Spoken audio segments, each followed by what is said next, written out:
Alright guys, James at RampantLionReviews again for you today.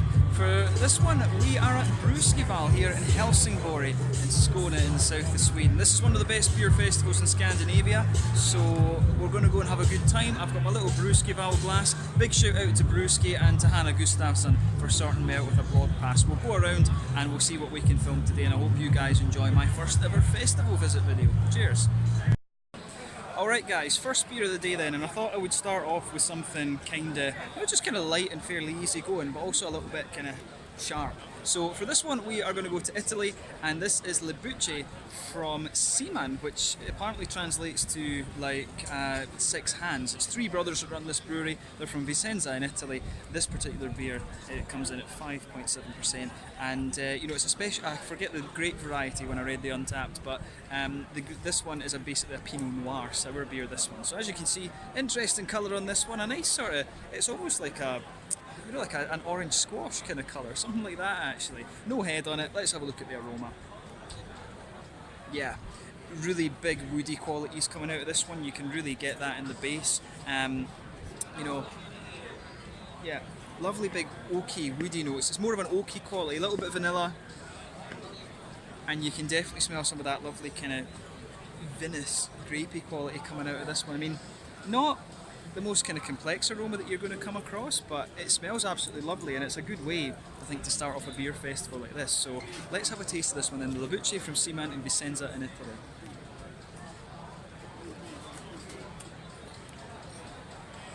Ooh, that's pretty good, very, very light beer this one, really nice and just easy going. Like I was suspecting, this one would be just a nice kind of easy going start. So yeah, straight away, I mean, the middle of your palate, you're going to feel a little bit of that woody quality, just kind of blanket in the middle of your tongue. And as the middle of your palate dries out, you're going to get more and more of that. Towards the front of the palate, you've got a little bit of a kind of vanilla quality to this one, and the sort of sour notes to this beer. From basically, that would be lactobacillus or Brettanomyces they've used in this one. You get that little bit of sharpness in the front, and then the further you go into the aftertaste, you start to get the juicier grapes just around the kind of front edge of your tongue. And the grapes, for me, they're really very light in flavour actually, they're very kind of juicy. So I mean, yeah, it's got a nice bit of sharpness in the beginning, this one, and it just sort of smooths out really nicely. Very, very light bodied beer, this one. Definitely a good way to kind of kick off. So let's leave it at that for this one. We'll see what we have up next. Cheers. Alright guys, so after that first beer, just went on a little bit of a wander around. For this one, we are going to move up the scale a little bit. We're going to go to 3 Star Brewing, who are from Washington and DC, and this one is their Technicolor Life, a double IPA coming in at 8% with mosaic hops in it. One of my favourite hops, lovely big kind of tangerine notes you always get from these. But as you can see, lovely kind of bright yellowy colour, actually one of the more yellow IPAs I've come across. I'm curious from the lack of haze with this one, is this going to be a West Coast IPA? Who knows? But yeah, in terms of aroma, you know, lovely juicy tangerine notes for me, very soft tangerine. You know, maybe a little bit of a kind of, I think as well, you know, you get a little bit of pineapple out of this for me. A little bit of a pineapple-y, almost apricot-y type quality to this beer too. Green side of things leans towards the grassy side of that scale for me. Malty wise, you can get a little bit of a kind of slightly biscuity note out of this one, a little bit of a pale malty quality too. So nice smelling beer that. So let's take a look, just have a taste of it and see how we get on then. 3 Star Brewing in Washington DC. Let's get stuck in. Slange, skål.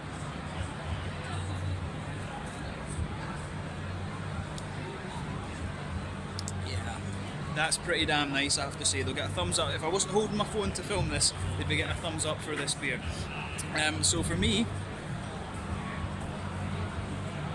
straight away you've got a nice little boozy hit of this. Middle of your palate is basically, you know, a light bit of pale malty quality, some biscuity notes in the middle of your palate, giving you a little bit of sweetness there, like McVitie's Digestives kind of thing. Back corners of your palate, a little bit of earthiness as you always get from mosaic. As you come further forward, it becomes a little bit more floral and definitely grassy around the front edge of your tongue. Yeah, nice little bit of, yeah, nice little touch of kind of tangerine oranges on the fruit, like I say. The further you go into the aftertaste, it does become a little bit more sort of stone fruity, a little bit kind of, I would say, it's not mangoes, it's a little bit pineapple-y, it's almost a little bit melony as well, melon gooseberry kind of thing, which is interesting actually. I'm not sure if it's single hopped, it just said Mosaic double dry hopped, double IPA this one, but a lovely beer. I think it might just be because it's sunny and it's the cask conditioner, but quite light in the body and nice and drinkable, dangerously drinkable for 8%, but another really good beer. This is my second one, we'll leave it at that for this one. Alright guys, beer number 3. So for this one I went to Finnback, who are from Queens in New York, and this one is their, Resting in Clouds? I forget the exact name of it, but it's a New England IPA, this one quite obviously, and of course these guys were one of the breweries that are really quite hyped. I've only ever tried collaboration beers from these guys, so this is the first time I'm having a taste of something that is purely theirs. But you can see, lovely bright yellow colour this one, hazy as you'd expect if I put my finger behind the glass. So yeah, let's have a look at the aroma and see how we get on. Ooh, that smells really nice. Hop wise, I'm not sure about this one. I think a little bit of Mosaic, and I think a little bit of maybe Citra or Galaxy backing it up. I think this is really quite nice. I mean, it could be, I always like playing Guess the Hops, it could be something else completely different, like Idaho 7 that's giving you these stone fruity notes and things. But yeah, nice little bit of, there is a little bit of tangerine orange in there, but mainly this is tropical fruity. You've got a bit of mango, you've got a little bit of a kind of slightly darker passion fruit, you know, a little bit of a kind of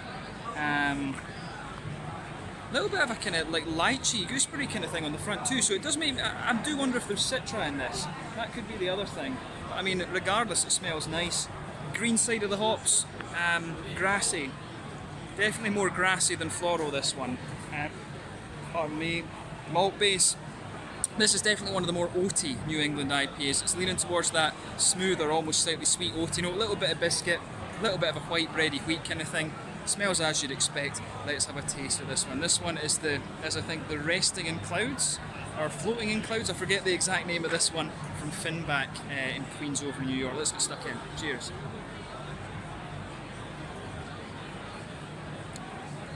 Yeah. See, when you taste that, you can see why this brewery is pretty hyped. This is one of the ones I wanted to get before it ran out, as can happen quite often at these beer festivals. This is lovely.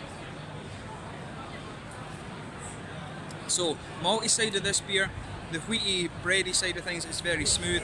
It starts to lean more towards the oatiness and the sweeter oatiness and creaminess the further into the aftertaste you go. A little bit of biscuit perhaps in the middle of your palate, around the edge of the tongue for the hoppy side of things. No real earthiness. That's making me wonder then if there is Mosaic in this. There could be a little bit, but not quite sure. As you come further forward, you get a little bit of a floral character, and round the front curve of the tongue, you're getting that grassy note. The green side of the beer does lean towards the grassy side of things. On the fruity side, a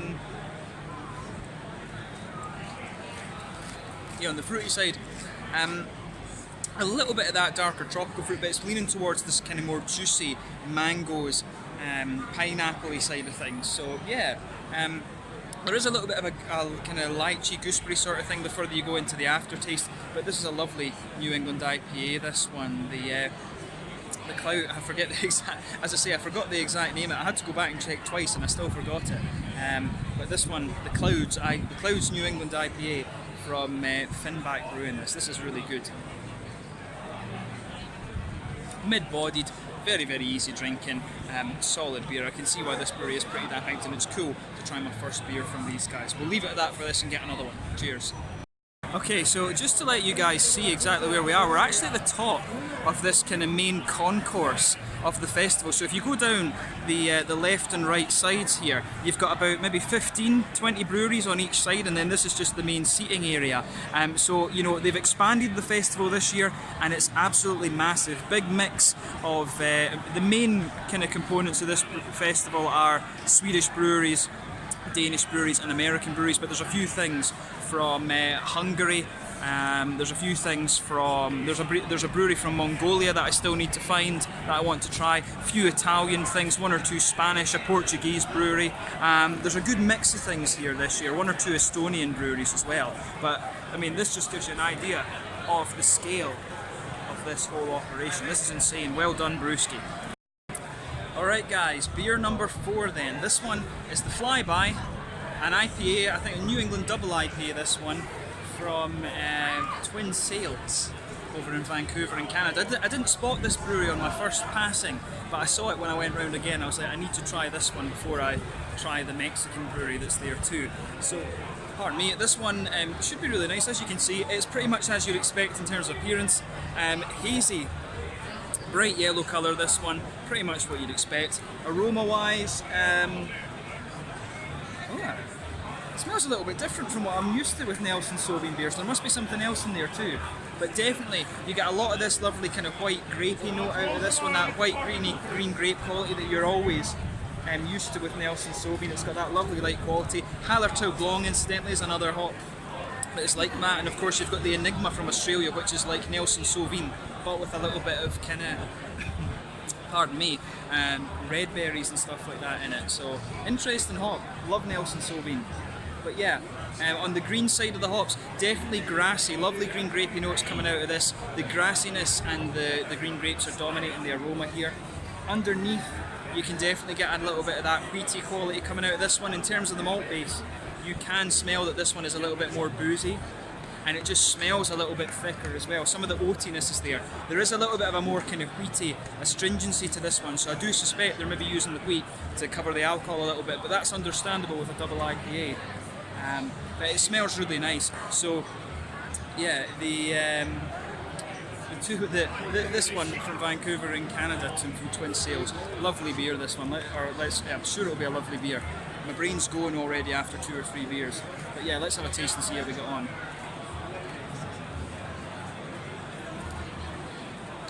That is dangerously drinkable. So names come back into my head. Flyby from Twin Sails. This is a lovely, this actually. Dangerously drinkable. First thing that comes to mind about this is with the malt base. It does have a nice little wheaty kind of astringency to it, and you can feel the wheaty white ready quality blanket in the middle of your tongue, and that sort of astringency pushes its way out the further you go into the aftertaste. Notes, there's a little bit of oatiness in there, and you'll pick up that sweetness. There's also a little bit of biscuitiness, biscuity quality in the middle of your palate too. Hop wise, green side of the hops, this one actually has a nice level of spice to it on the floral side of things, so it's leaning towards that floral end of the spectrum for me. A little bit of a more grassy quality around the front curve of your palate though, and behind the front curve of the tongue, you've definitely got a little bit of a kind of lemony quality in there, which is giving the beer a little bit more kind of crispness, but you've got a nice kind of green grapey quality also, which is nice, and that's the Nelson Sauvin jumping out of that green white grapey quality. That's its trademark. But I mean, for a beer, for a double IPA, that I think this one might have been, it was 8 or 9%, I forget exactly. But for a beer that's 8 or 9%, this is ridiculously drinkable. Mid-bodied, quite crisp actually compared to some other New England IPAs I've come across. And really just quite nice. So well done to the guys at Twin Sails Brewery over in Vancouver. Hopefully I can do a proper sit-down review of one of their beers from a bottle or a can at some point. This is definitely a brewery to look out for, and cool to see more Canadian beers making it over here into Europe. Let's leave it at that for this one. Flyby from Twin Sails Brewery in Vancouver, Canada. Cheers. Right guys, beer number 5 then. For this one, we are going to go to Mexico and we're going to visit Cerveceria Hercules. And I have to say big shout outs to the guys who were manning the bar there. They were very, very friendly, and I sat and chatted to them for a little bit. So that's one of the really cool things. Latinos and Latinas are always very, very friendly people actually. But for this one, we are going to try the Liquidator. Now this one is a barley wine coming in at 13%. It's aged in Cavados and rum barrels. I mean, I'm fairly familiar with rum. Cavados, from what I understand, is it's almost like apple cognac from what I understand. So I think this one will be very interesting. But as you can see, this beer's got a lovely kind of rubyish mahogany colour. The head has kind of gone down a little bit, but it's faded away to be a nice sort of ivory note, this one. So it's really, it looks pretty much as you'd expect, to be honest. So nose wise, yeah, straight away lovely brown sugary notes from this one. You can pick up the rum straight away. As I say, with Cavados, I don't really know how that should smell. but lots of brown sugar coming out of this one, a sort of spirity brown sugar. Definitely some nice woody notes in there, a little bit of vanilla, which is what you'd expect. Sweet caramel, little touch toasty, maybe a little bit of a biscuity note as well.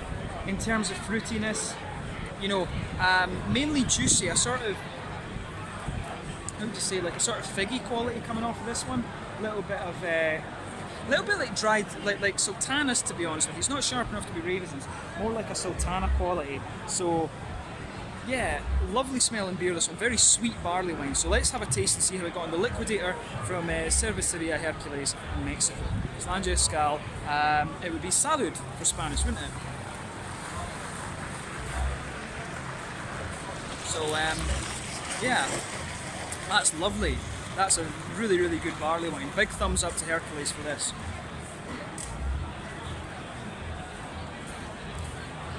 That's beautiful. I mean, the whole middle of your tongue is just infused with those woody notes that you're getting from the rum barrels and the Cavados barrels. So you can feel that lovely, smooth, oaky quality in there. Further forward on the palate, it's a little bit wasp. Get lost. Hate wasps, man. There we are. I hate those little bastards. But yeah, lovely woody, like sort of vanilla, woody qualities. A little bit more vanilla on the front of your palate.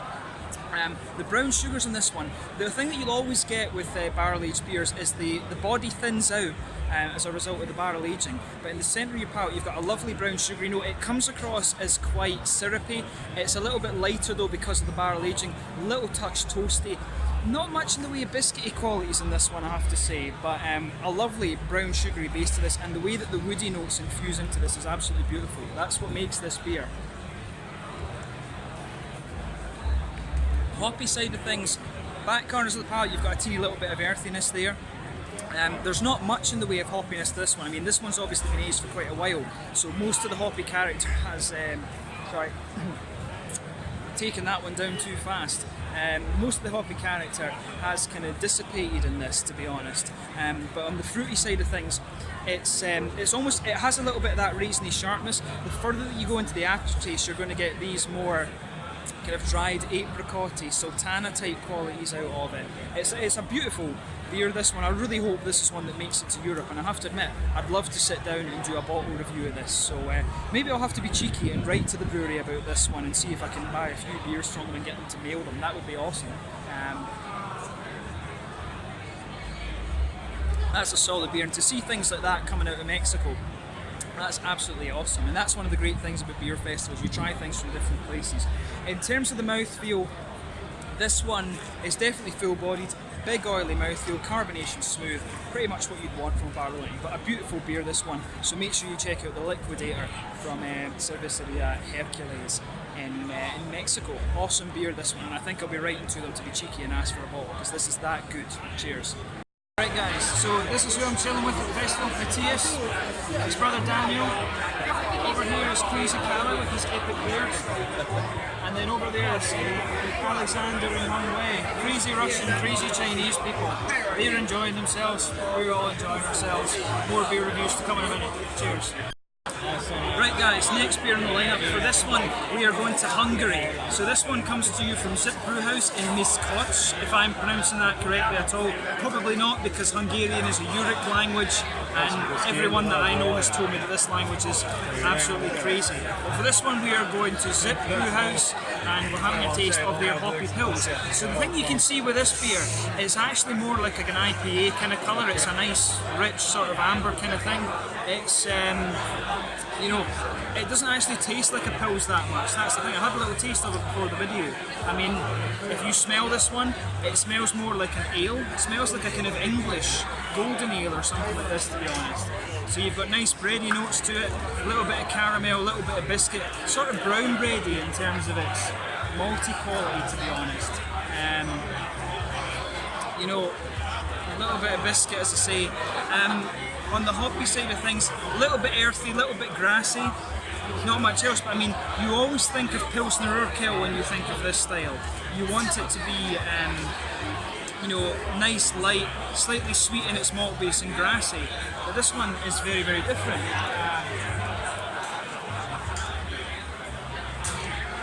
Yeah, I mean, This beer is very kind of bready. It's almost English bitter-like in its malt base. Very bready, like I say. The further you go into the aftertaste, it dries out a little bit and becomes a little bit more kind of grainy and things. There's maybe a little bit of biscuit in the middle of your palate, a little bit of earthiness in there, a little bit of grassy and floral quality as well. In terms of fruity side of hops,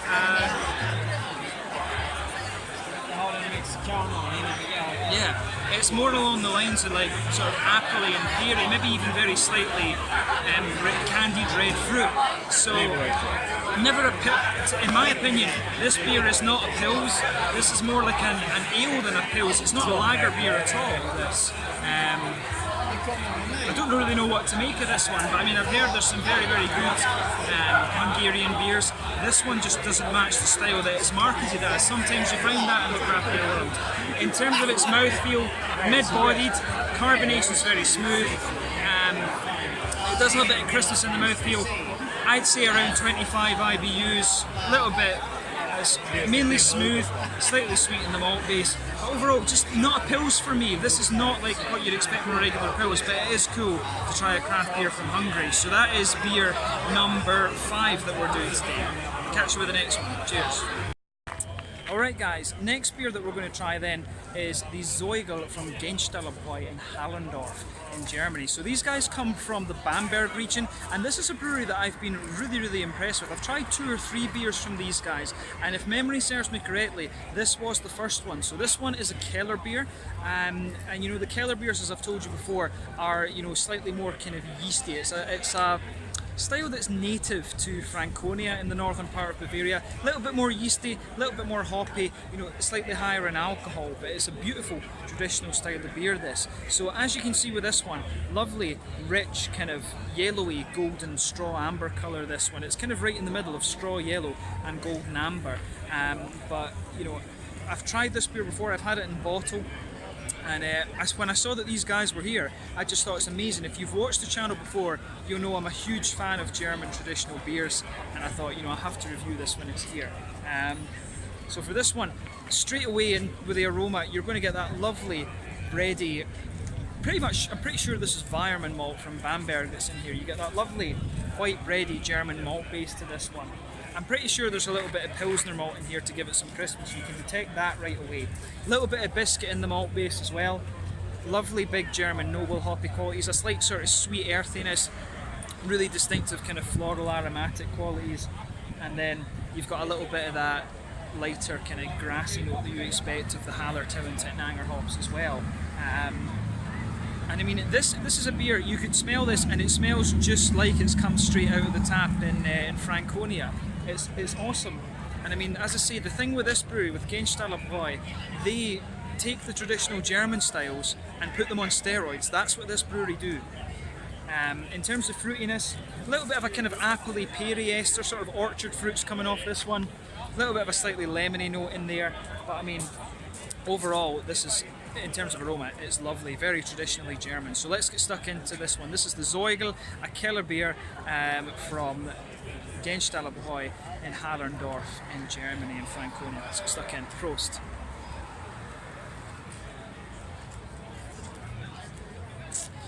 Yeah, I mean, as I've said, compared to some of the other like New England IPAs and stuff like that, this beer's a completely different kettle of fish, because it's you know, it's completely like it's kind of completely different. I mean, I love these traditional German styles of beer, and to me this just really kind of hits the spot. So in the middle of your palate, lovely smooth white bready German malt in there. The further you go into the aftertaste, it becomes a little bit more grainy. Some biscuity sweetness in the middle of your palate as well, but a really easily drinkable, really easy drinking beer, this one, very drinkable.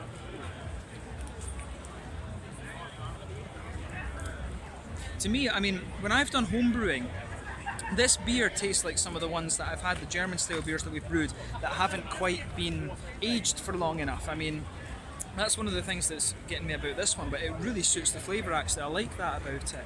As I say, these typical noble hoppy notes coming out of this beer, slight little bit of sweetness, sweet earthiness in there, some nice floral qualities and grassy around the front of the tongue. And then behind the front curve of the palate where you get the fruity notes, sort of peary, appley, and that's about it really. I mean, this is a beer, these Keller beers aren't very complex, but if they're done right, they're absolutely beautiful. And like I say, Genstaller seem to have a knack of amping up these traditional German beer styles. Mid-bodied beer, this one, carbonated smooth, leans towards the oily side of things. In terms of IBUs, I think about 30 in this one. Good balance of smoothness and sweetness in the malt base, and a little bit of fruit on the end. But this is a beer that I tried years ago, and it's been cool to come across it again at the festival. So let's move on to the next one. Cheers. Prost. Alright guys, next beer then. So for this one we are going to go to Soma Brewing. This one is the Hold Me, a New England IPA. Soma Brewing come from Maplewood in New Jersey, but you know, I've got a good connection to New Jersey through a lot of friends, and this is a brewery I've never heard of. This one is a collaboration with La Pirata, who come from Spain, but it's supposed to be a really, really nice New England IPA, this one. As you can see, lovely bright yellow, hazy, golden colour, this one. Looks pretty much as you'd expect, to be honest with you. Aroma-wise, this one comes across as really sharp and juicy. Very citrusy and orangey. I mean, if I'm guessing hops on this, perhaps Mosaic, Amarillo, a little bit of... could that be... Could it have a little bit of Centennial in there? It's almost got a little bit of a lemony citrus to it. But for me, nice little bit of a lemon quality to this one. Orangey juiciness. I'm not sure about tropical fruits, to be honest. This one to me strikes me as being very, very orangey, very much like the old Sunny D drinks that we used to get in Scotland before the government banned them because they were, you know, killing our insides and stuff like this. But a lovely orangey, citrusy, juicy smelling New England IPA this. In terms of the green side of the hops, this one's definitely light and grassy for me. The green side of the hops are grassy. Malt base. It's quite light and pale malty. There's not really an oaty presence or a wheaty presence. This is kind of interesting, this. It's still got that haze, but it doesn't really have the aromas that you'd normally expect. So, yeah, let's have a taste of this one. The Hold Me New England IPA. I think this one was 7% ABV from Soma Brewing in Maplewood, New Jersey, and La Pirata from Spain. So it's like a Slanja, Skull, cheers, salud.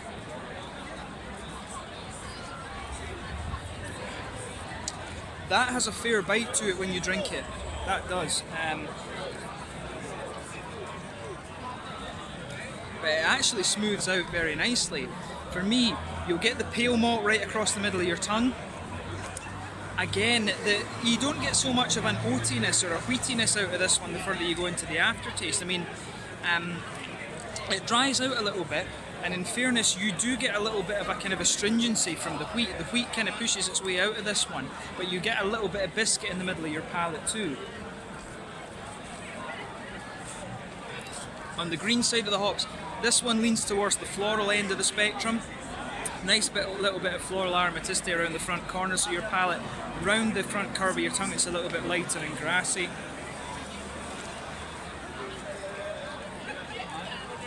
And yeah.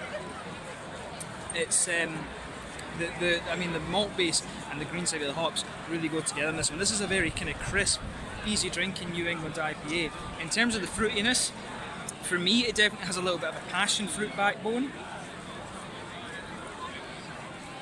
Not quite strong and dark enough to be grapefruit in my opinion, but definitely a little bit of passion fruit.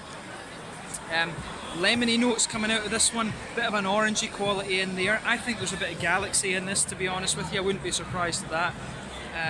Citra, definitely. There's a little bit of that lighter mango note in there, but the galaxy is quite prominent. I do think there might be some Centennial, perhaps a little bit of an Equinaut in here. On the very front curve of the tongue, you're getting a little bit of that limey quality too. I mean, overall, this is a really nice New England IPA. Quite light in its body, a bit crisper compared to others. In terms of IBUs, I think we're talking about 25 or 30 on this one, which is standard. Malt base is very smooth and lovely, juicy fruit in this one. I would say this leans towards the tropical side of things.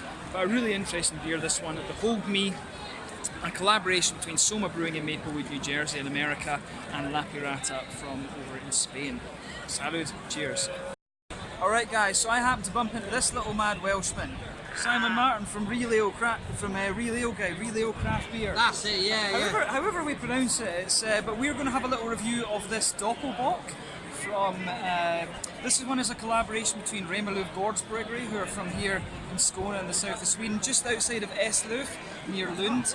And it's a collaboration with OO Brewing, who are from Gothenburg. Ole Andersson, of course, one of the famous brewers of Sweden these days. He was the one who really put Stigberget on the map. This guy, if I remember correctly, comes in at 11.5. Oh, really? So, wow. Doppelbock, 11.5. This is a monster, this one. And I mean, you know, I'm a big fan of traditional German beers. Yeah, massive. I love the Weissens. To be honest, if I can give you a little secret, when I'm not reviewing beer, I go to Lidl and buy the Patronus, the Weizen, you know, from Lidl. I love it. I love German beer, Yeah, I mean, obviously Peter at the Clueless Drinker as well. He lived in, the city's going right out of my head now. I went to visit him there. Peter used to live in Bavaria in Germany, and I went to visit him there. That's going to annoy me now that I've forgotten the name of the city. Too many beers, this is what it does to you. Yeah. But Peter and I are huge fans of German beer. It's cool to hear that Simon is as well. Absolutely. But as you can see with this beer, it's a nice, this one's actually a little bit lighter than some other doppelbocks I've come across. Look at the carbonation. Yeah. I mean, see, to be honest, I mean, most doppelbocks I've come across are, you know, like mahogany. This is a bit more like a Maibock in terms of colour. Yeah. A little bit more depth to it. Yeah. I mean, it's more like a kind of, Maibock. Like an English barley wine. That's fair. That's definitely fair. Yeah, so, I mean, in terms of appearance, more like an English barley wine, or a little bit like a Maibock, this one, I think. But aroma, do you think? Maibock. That's a Maibock. That's for me. That's 100% Maibock. Totally. Doppelbock. Yeah. More kind of like layers to it. There's a lot of layers to this beer. Yeah, it's more like bready and it's more bready biscuity. Yeah. That's Weirmann malt that's in this from Bamberg. They hide the alcohol so well, don't they, the German brewers? Yeah, I mean, is it German or is it from another country? Well, this is Swedish. This is from Skåne. This is from here. Ah, okay. So it's German style beer, and this is one of the weird things actually. I found this in Sweden. Quite often the German style beers, they'll say it's a doppelbock, but it's actually just like a very strong Maibock. Yeah. So it's almost as if some things get lost in translation a little bit. Because you will find Oktoberfest beers that are a little bit like this. Okay. But a doppelbock for me is more caramelly, toasty. Whereas this is like bready and like biscuity. Marmalade on rye type. Aye. Yeah, definitely more bready and things. Yeah, absolutely. Yeah, so I mean, grassy, noble hops, like floral, earthy kind of thing. Mainly like brown German rye bread, yeah. Sweet. Yeah, let's have a taste then. Skål. Oh, Slange, skål, prost. How do you say it in Welsh? Yaki da.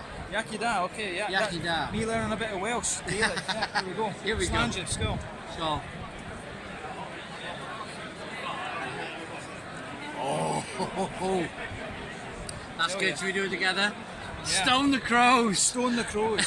Stone the crows. Stone the crows. I mean, definitely, in my opinion, definitely a Maibock though. Yeah. Not a doppelbock in the traditional kind of Bavarian sense, but a Maibock, I think 100%. Absolutely. Layers. I got the layers in the aroma. There's lots of layers of flavour here. It's like a straight. Do you know when we talk about imperial stouts, when you like drain the engine, it's like engine oil. This is that, but the malt's a lot lighter. Yeah. It's not like jet black malt or roasted malt, but it's that kind of consistency, but a lighter malt. Yeah, no, I mean, it's for me. I mean, I've been to the Weirmann factory, the Weirmann malt factory, and this I'm 100% sure this is Weirmann malt that's in here from Bamberg. So like really bready in the base. If you've tried German bakery brown bread, that's what it's like. Yeah. A bit of toasty grain as well in the aftertaste. Yeah. Very caramelly in the middle of your palate. A little bit biscuity as well. If you move out from the very centre of your palate, more biscuity. Yeah, absolutely. Yeah. That sweetness from the biscuits. Yeah, definitely. Balanced nicely. Oh yeah, I mean that's one of the things, as I say, I get a bit worked up about German beer because to me this is a Maibock, it's not a Doppelbock. Yeah. And I, just because of my connection to Germany, I get a bit worked up about that. The main question should be, is it a good beer? And it is. It's terrific. And I always like to talk about the elements as well. I mean, we're in Sweden. It's not. The sun's out, but it's a beautiful temperature. And, I mean, I like to ask myself the question: it's a beautiful day. Would I want another one? And that's the answer is yes. Yeah. I want another one of these. But in fairness, with this one, that's dangerous. Well, yeah, yeah, 10.5%. totally. Yeah. I mean, it's very strong Maibach, this beer. It's dangerously drinkable for the percentage that it is. You could easily mistake this for being, you know, like a 6-7%er. Absolutely. Yeah. Absolutely. Drinks incredibly well. But I mean, if we talk about the other aspects of the beer, it's got those typical noble hoppy aspects, you know, like kind of sweet earthiness. Yeah, totally. Little bit of a kind of nice floral quality at the front of your palate, grassy around the front edge. Fruity wise, I think, you know, typical sort of like sultanas a little bit. Those slightly darker fruits, like you could almost say plums or figs, but like sultanas. Figs, I agree with. But sultanas is the perfect description of this, of the fruits in this beer. Yeah, I mean, I think like pears and apples definitely. Sultanas, a little bit of figs. I agree with figs definitely. But the main point is this is a beautiful beer. OO Brewing from Gothenburg, Göteborg, and Remelöv Gårdsbruk, who are one of my local breweries here in Sweden. Hampus Olofsson, very, very nice guy. The guy who would have brewed this along with Ollie Anderson. So cool beer to it's cool to review a Skånsk beer with you. Yeah, and I want to say it's great to be with you, man. It's great to. I mean, I was like, hey. You know, I've had my 5th or 6th beer of the day. I'm like, yeah, let's do a beer review. Come on. Well, we're going to do. I think we'll do another one on your channel. Yeah, of course. And, we'll do a different one on Simon's channel. I'll put this one in my video, and we'll just enjoy it. Hope you've enjoyed this one. Cool to bump into Simon after a little while. And you know, this is an awesome festival. So I recommend it for you. Stone the Scrows. Slange you to the crows. Slange and skull to the crows. There you go. Cheers. Alright guys, I'm joined with Fanny Danielsson, who is making a documentary about women in the brewing industry here in Sweden. So tell us a little bit about what you're doing. Yeah, well, it started when I was at a beer festival, and I just noticed that me and my friend were the only women in our age that was not accompanied by men. And I thought that was kind of sad, because I know that a lot of women like here in our interview, but they're kind of scared to take the step to actually explore more and like get into the culture. So I just wanted to do something about it, and I'm a hobby filmmaker, so. Well, it's good. I mean, for me, some of you that watch the channel know my background. I studied chemistry, then astrophysics. Physical science is dominated by men, and it's because women didn't have the same opportunities, basically. And that's changing now, thankfully. So it's good to see people like Fanny kind of promoting things and trying to get more awareness. I mean, you've got Jessica Heydrich here in Sweden, you've got Wuha Brewery in Scotland, Taihu in Taiwan. I mean, it's really cool just to see women getting more involved, because as I was a science teacher, obviously, and you know, a lot of people say that science, like chemistry, physics, maths, it's male subjects, and I completely disagree. It's like anyone can do it. Yeah, it's more like the interest. I mean, like, back in the days, we were kind of like, because we didn't have the same rights, we were kind of like depending on the male to do the work, and the female to be home and like do stuff. And like now, when we're it's more like independent. It's kind of like this pattern that's been for like so many years. It's kind of hard to break it.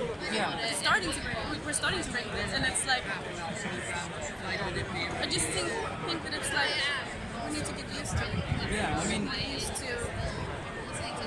it reminds me a lot of chemistry and physics, because they're definitely more male oriented, like male dominated than biology and chemistry. But it just takes time. It's going to take time to do it. Yeah. We're making baby steps, but it's baby steps in the right direction. Well, I think the first step is to like get people to understand that it's the culture and like drink for everyone. That's it. Beer is for everyone, basically. Yeah. Doesn't matter whether you're black, white, yellow, pink, male, female, whatever, who cares? That's it.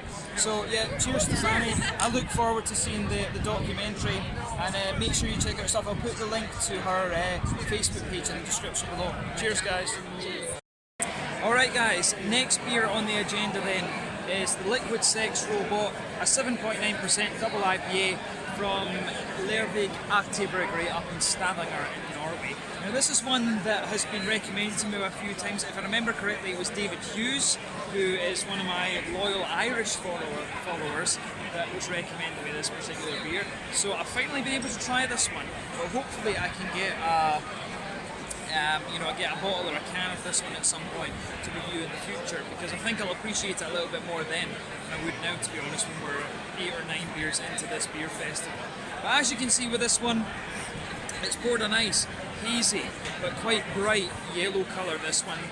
In terms of appearance, definitely looks like a New England IPA. There's a quarter finger of a frothy white head on this one. 1 or 2 big bubbles sticking towards the side of the glass. A few little ones going up towards the bottom of that head there. But it looks pretty much as you would expect for a New England IPA.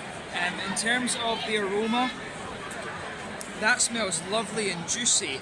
I mean, I would think that there's maybe Simcoe in this one, just because of the way it comes out. It's almost like a lactose IPA, this one. If we talk about the malt bait first, it almost comes across as being quite lactosey. Definitely a good bit of oaty creaminess in there. Little touch of biscuity sweetness also. But there is a little bit of that wheaty, white bready quality that you would expect from a New England IPA. But really, this one is leaning almost towards the milkshakey, lactosey end of the spectrum when it comes to the New England IPA. In terms of the hops, green side of things, definitely more grassy than floral. I think it's fair to say that. Not really an earthy quality coming out of this one. On the fruity side of things, lots of light mangoes, apricots, apricots, mangoes, maybe a little bit of passion fruit in there. It's these very light kind of stone fruity notes you're getting out of this one. I'm not sure exactly what hops it is that are used in this one, but if I was guessing, I might say Simcoe. Maybe a little bit of Citra in there as well. I don't know if there's maybe a little bit of Amarillo or something like that too, because there is definitely a slightly orangey note to this one on the back end of the nose.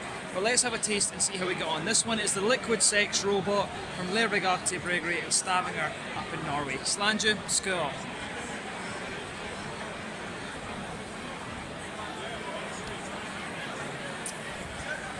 Tell you straight away, from the first sip of this one, you can see why it's so highly rated.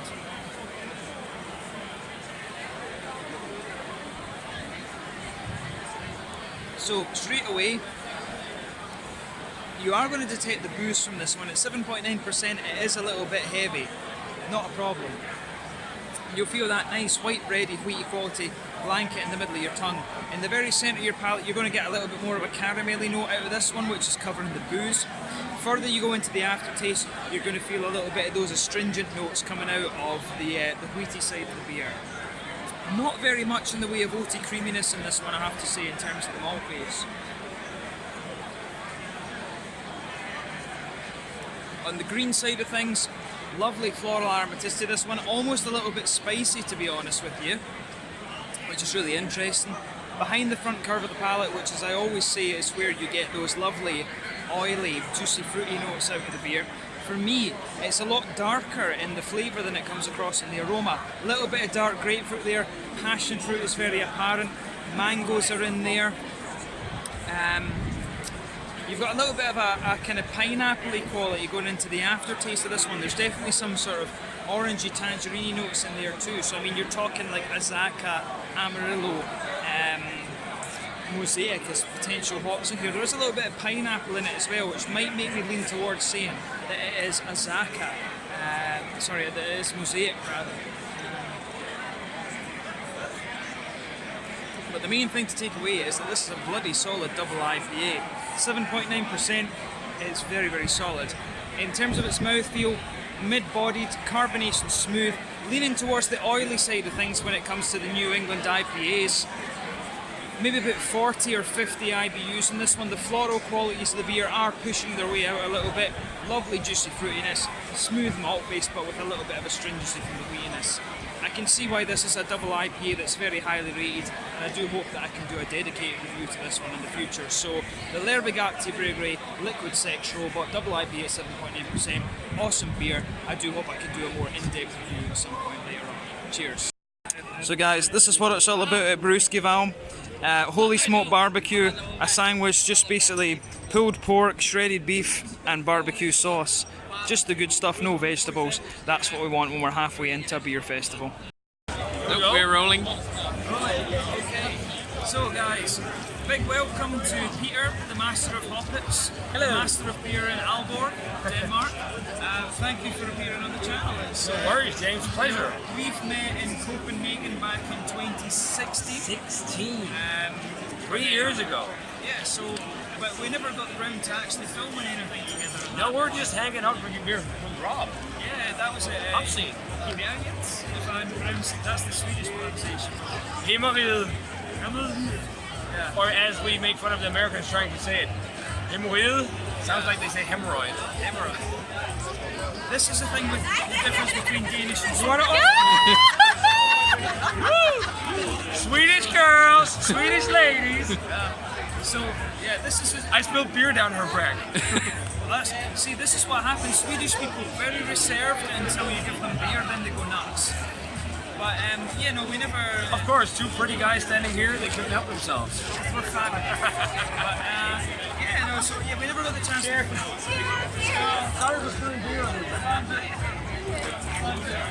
So yeah, we never got the chance to film anything together. So here it goes. So Peter and I filmed a review together for this channel. So my choice for my channel was that we reviewed this beer. So this one is the Ketzer, which is a Flanders Radio, 7% ABV from Tanker Brewskoda, just outside of Tallinn in Estonia. So it's a style that I really enjoy. I mean, Rodenbach, Dutch Bourgogne. I mean, that was when I was getting into sour beer. The first styles I explored was these ones. I like Rodenbach Vintage and Cocktail Rouge have a special place in my heart. So I love that style as well. You know. See, for me, it was the other way around. I discovered the more modern stuff, and then went the opposite way to the traditional. Right. So I was like, I worked in Landskrona, so we had Brickeria, and then some of the Total and underdog stuff as well. So it went the other way for me. And then Rodenbach, that's just the Bourgogne, and this is a style that's become very quickly. That is great. Yeah, so Check out your own. yeah, roll it. Which smells classic Flemish. Very oaky, but also really bready. I'm getting like spicy rye bread or something like that. Yeah, I mean, woody note, I think the wood on this, I think the spice is coming from I think so. It's like that tanniny, or not tanniny, like that spicy oaky, charred oaky kind of vibe. Yeah, I mean, there's a little bit of vanilla in there, definitely. Yeah, Not balsamic vinegar, but it's subtle. But I think there's a lot of malt present too. Yeah, I mean, there is a bit of brown sugar in here, but it's like a woody kind of brown sugary quality, and the vanilla's kind of infused into that. I think it's that oaky base. And it's that it has that base to it. It has some caramel toffee notes for me as well. Yeah. Dried dark fruits. See, I'd be inclined as well to say that it's a little touch cakey as well. It's like it's A little almost bit. a little bit cakey. It's like pound cake or something. Smells great though. Yeah, so not sharp enough to be raisins or plums, more like figgy, dainty, Yeah. dainty little bit of sultana. Sultanas, so that's a UK thing, right? Sultanas is like dried white grapes. Okay, we don't have sultanas. Ah, yeah. The cross borders, that's how it goes. A little bit, I mean, cherries and strawberries are also talked about. That's definitely there. Dried red fruits. Red forest berries. Yeah, not blackberry or blueberry, more red, yeah. And I like using the generic term in a beer like this. Because for me, I wanted like specific raspberry, specific strawberry. It's like this thing you associate with like red fruits or red forest fruits. Red berries. Sorry. Yeah. I mean, overall, I think in terms of this is actually quite an authentic smelling one. Yeah. It has the woody elements, it's got the sweet brown sugars, wood, and it's got the fruitiness that you'd expect. So quite authentic smelling compared to some of like the other versions that we find. So this have a taste. try it. Ketzer from Tanker Brewskoda, just outside of Tallinn, Estonia. Tervesis. Cheers.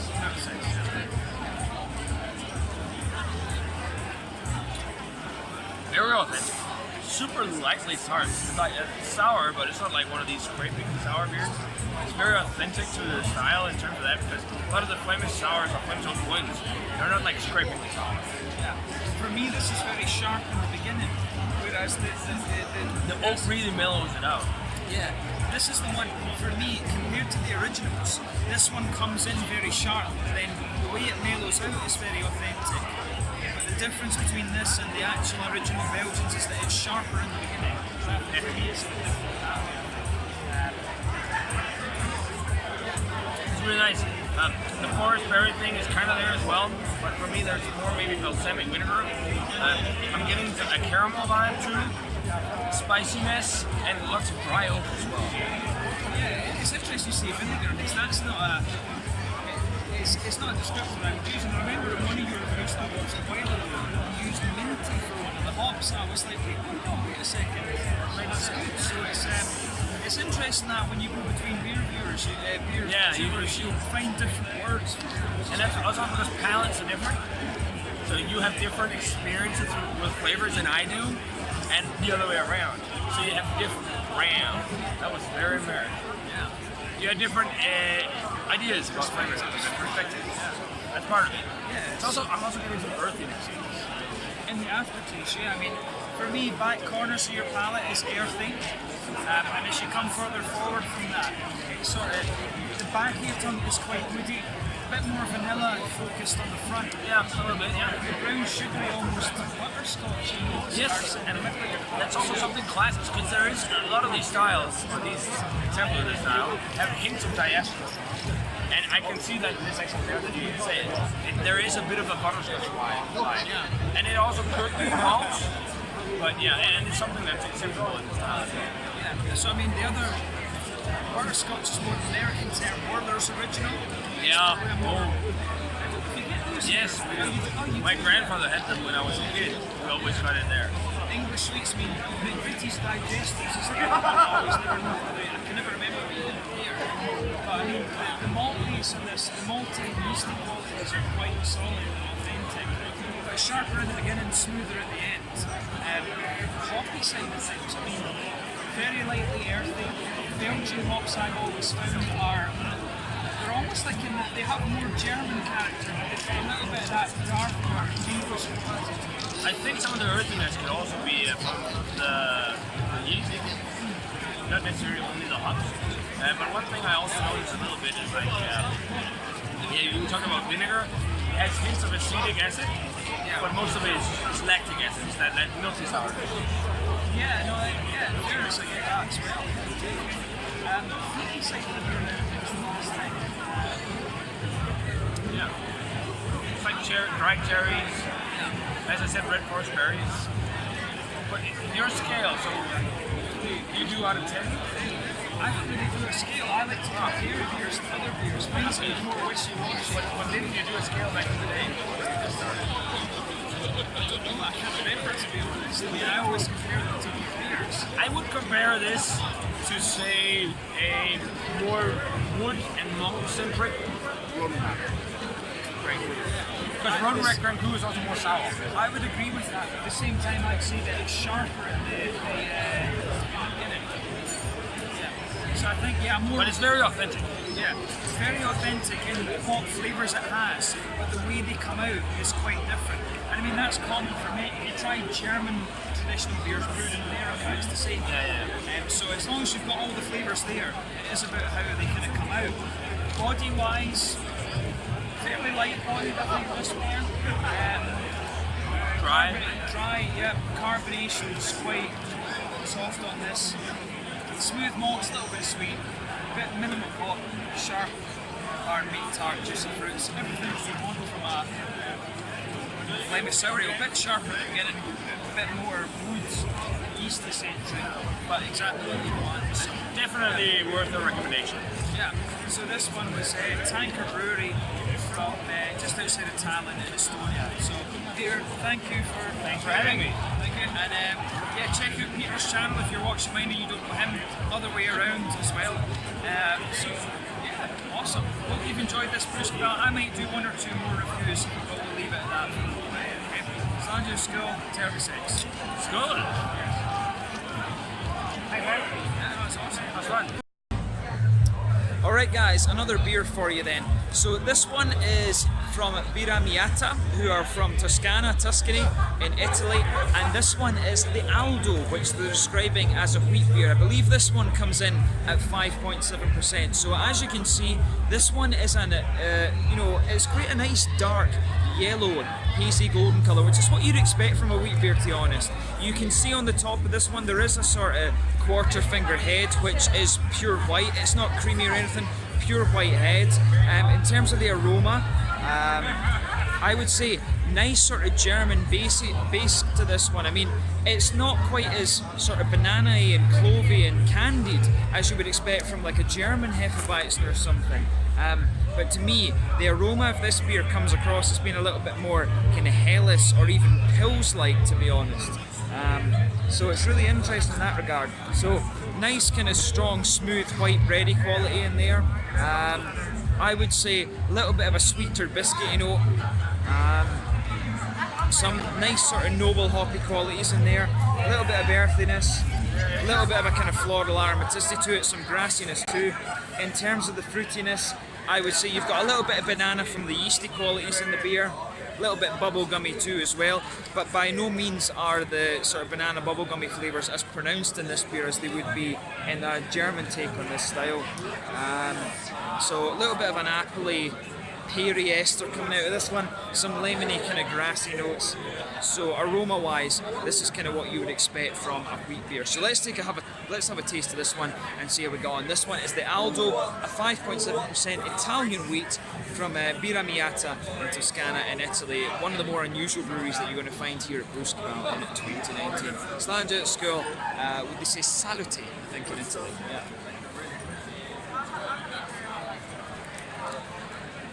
So, firstly with this beer, you are going to notice just how light it is initially. And they did say that to me when I actually picked this one. They said, oh, just be aware, this is a little bit lighter and more sour than compared to other wheat beers that you'll come across.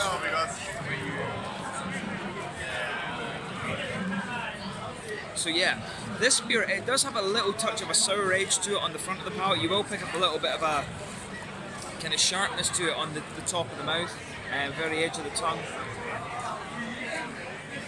Otherwise, you've got a nice, smooth, white bready, wheaty kind of quality in there. Middle of your palate, you'll feel that thicken up a little bit. In the very centre of your tongue, you've got a little bit of a biscuity note in there. Yeah, lovely kind of biscuity sweetness in the middle of your palate in this one. But what you'll find is that this beer comes across as really kind of crisp the further that you go into the aftertaste. So I do suspect there's a little bit of Pilsner malt in here to kind of balance this one out. It's very, very crisp in the middle of the palate. Hoppy wise, this one is a little bit of a kind of earthiness in the back corners of your palate. Maybe a little touch floral and aromatic on the front corners of your tongue, but around the very front curve of the palate, a little bit lighter and grassy. Fruit wise, this one is a little bit leaning towards the kind of, I would say, the sort of appley peary note. There's a little bit of that typical lemony, that sort of lemony note that you would expect from a wheat beer.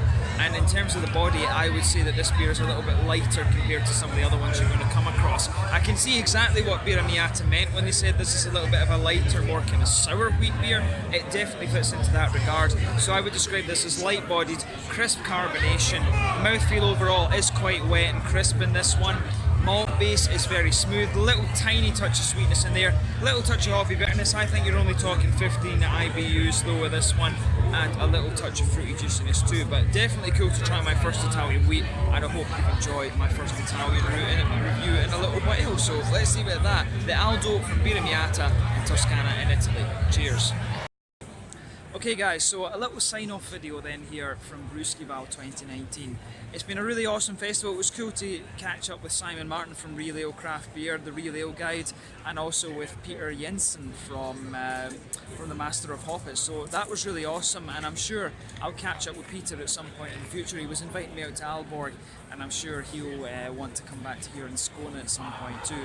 Had some great beers here, American, Danish, Swedish, and there's been some other really random things as well, which has been great. So it's been cool to try some really unusual beers at the festival this year. But it's been cool to do my first festival review videos for you, and I hope you've enjoyed them, and hopefully I can do some for MBCC next May, and yeah, we'll catch you very soon. Slàinte, skål, cheers.